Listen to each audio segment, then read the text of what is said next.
meeting for Monday, April 22nd.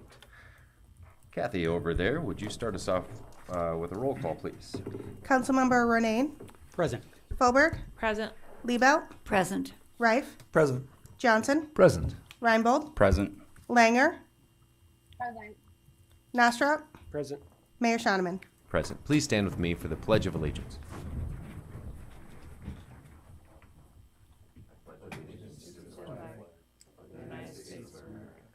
And to the republic for which it stands, one nation, under God, indivisible, with liberty and justice for all. First order of business tonight will be to approve our agenda here for this meeting as printed. I'm not aware of any changes, so I would take a motion to approve as printed. Move to approve the agenda. A motion from Reinbold and a second from Liebelt. All in favor, please say aye. Aye. Aye. Opposed, nay. Motion carries. Next, we've got the approval of minutes, which was our previous meeting held on April 15th, last Monday. I'm not aware of anything needs to be addressed on that either, so I would take a motion to approve our minutes. I'll move it. I'm going to David has it. motion Novstrup, second Ronayne. Anyone have anything to change on that or any discussion about anything that was covered in those minutes? All right, then all in favor, please say aye. Aye. Opposed, nay. Motion carries. 5 items of routine city business, including an absolute slug of retail on-off sale malt beverage licenses, which are renewals. We've got minutes to be brought in. We've got a proclamation stating that April 26th is Arbor Day here in Aberdeen, as well as everywhere else that I'm aware of. We've got a petition for a voluntary annexation, as well as setting a public hearing date for a special one-day retail on-sale liquor license for an event, which will be held at our Wiley Park Pavilion. I would take a motion for our consent calendar items, please. Move to approve. Second.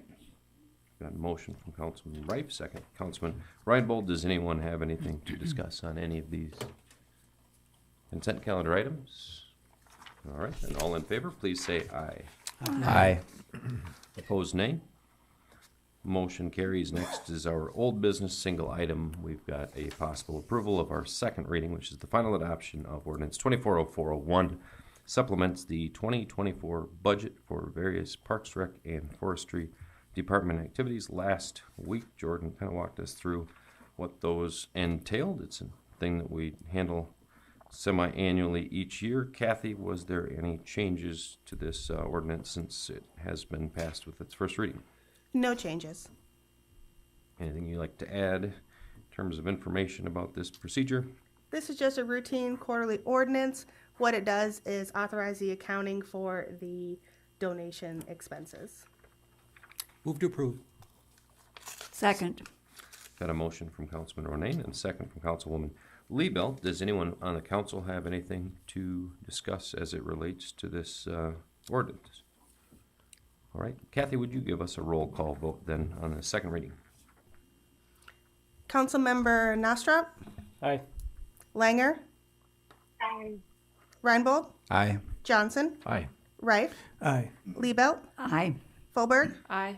Ronayne. Aye. Mayor Shoneman. Aye. Motion carries. New business. First item, possible approval of a property tax for property described as 605 Arch Street North. That's the description, but it's actually an abatement, if I'm not mistaken. And taking a look at this with our nuisance ordinance. Kathy, what can you tell us about this abatement? This is an abatement requested by the county for a property that is held on tax deed. So, ma'am here. Go ahead, I'm Councilman curious, Ronayne. Kathy, so then so they're gonna issue a tax deed, so the county's gonna own this. They're gonna sell this property, and then when they sell this, do we get our, and let's say they sell and they actually generate some income, do we get any of the money that we've just abated? Correct. The proceeds will be apportioned out to each of the taxing entities affected by the seizure of the property. Thank you, Kathy. So Kathy, is this house, did I read in the email correspondence, has actually been removed, destroyed already? Yes, this is part of that agreement with the county and the city where they try to clean up some of those nuisance properties. Sure. This tax deed fell under I that. did the Google Earth rather than drive all the way up there, and it looked like it was in fine shape at the time the Google car drove past it, but it's gone now. I believe so. And so it looks like they will be selling that lot, and hopefully we'll see some development on it. Sounds good, Kathy. Thank you for the information. I would take a motion on that property tax abatement. I'll move it. Second. Motion Ronayne, second Reinbold. Any other questions? We're going to jump to the questions early on that one. All right. Kathy, would you give us a roll call vote, please? Councilmember Ronayne, Aye. Foberg, Aye. Liebelt, Aye. Reif, Aye. Johnson, Aye. Reinbold, Aye. Langer, Aye. Nostra, Aye. Mayor Shoneman. Aye, motion carries. Next, possible approval of a bid recommendation to accept lowest conforming bid and approve the purchase of 3 pursuit-rated sport utility vehicles from Carl Chevrolet for a unit price of $52,666.20. This one is Police Chief Dave McNeils to run through. Dave, what can you tell us about Yeah, these thanks, Mayor. vehicles? So if you remember back in December at a council meeting, I came before you and asked you for permission to purchase similar vehicles from Stephen Lust Auto. And at the time, we thought that they would be able to fulfill that, and they did too. Unfortunately, with supply chain issues and different things, they weren't able to help us with that order. We then began to look in other places and dealers in this region and around in our area up here, and we weren't able to find any other vehicles similar to this. So basically, we opened a bid process and received a conforming bid with our specifications, as you kind of see on the action request here. And what we're recommending or asking your permission to do is purchase those Chevy Tahoe SUVs for that price that you mentioned, for a total of $157,998.60, which is a budgeted expense. The dealer that we're asking to purchase from has an established relationship with many South Dakota law enforcement agencies across the state. They do pretty well finding vehicles. I know the Brown County Sheriff's Office has used them before, so they are reliable, and we're able to find our vehicles, but unfortunately we weren't able to do that in a local fashion, but we did try. I'll move to approve. Second. Got a motion Johnson, second Reif. And so I see that there was the 2 bids, of course. The other one was a different vehicle, different year, different size of engine. When it says outside of specifications, what were the specifications that made those Fords less desirable than the Tahoes? Yeah, so the big thing here would be the 8-cylinder engine, and the reason that we look for an 8-cylinder engine, basically in the Tahoe profile, is the size of the vehicle, the equipment we're able to transport in it. Sometimes the size of some of our officers, that's a bigger profile vehicle, but the 8-cylinder really seems to fill our need. We do pull equipment trailers with those Tahoes from time to time, so that's kind of what we're looking for in that vehicle. Thank you, Chief. Any other questions from the council? All right, Kathy, would you give us a roll call?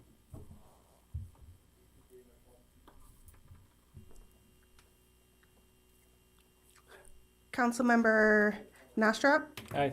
Langer, Aye. Reinbold, Aye. Johnson, Aye. Reif, Aye. Liebelt, Aye. Foberg, Aye. Ronayne, Aye. Mayor Shoneman. Aye, motion carries. Next, we've got a possible approval of bid recommendation from Ringenberg Electric in the amount of $375,168.27 for a project titled Traffic 2401, which will physically take place at 3rd Avenue Southeast and the intersection of South Roosevelt, and it's the traffic signal improvements. Stu, what can you tell us about that project and expense? Thank you, Mayor. So this is, as I mentioned, or you mentioned, it's at 3rd and Roosevelt. The current signals in that intersection were installed in the late 80s, early 90s, that time frame. And the controller is pretty much obsolete. So it's a much needed upgrade for that intersection. We'll be adding turn arrows in all 4 directions to aid with traffic moving through there a little bit better. So should be a good upgrade for that intersection. Move approval. Second. Got a motion from Councilman Johnson and a second from Councilman Ronayne. Stu, appreciate your work on that. I did have a resident question. I guess this ties right into it. It's not direct. So the signals on 6th Avenue are entirely operated by the state. In terms of the ones throughout the rest of the town, every other one belongs under the purview of the city. That's correct. Also, the city does do the maintenance on the signals on 6th Avenue for the state.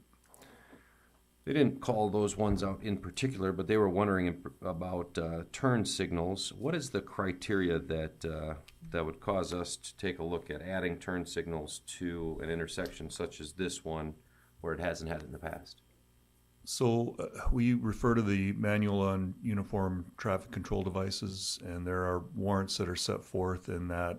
I can't quote you what those would be for a left turn right off the top of my head, but we would do a traffic study and make a determination if that was warranted in a particular situation. So, and then in terms of communication with the state with those signals, do we have an understanding about the turn signals that will be added potentially as a result of their upgrade to the signals on 6th Avenue?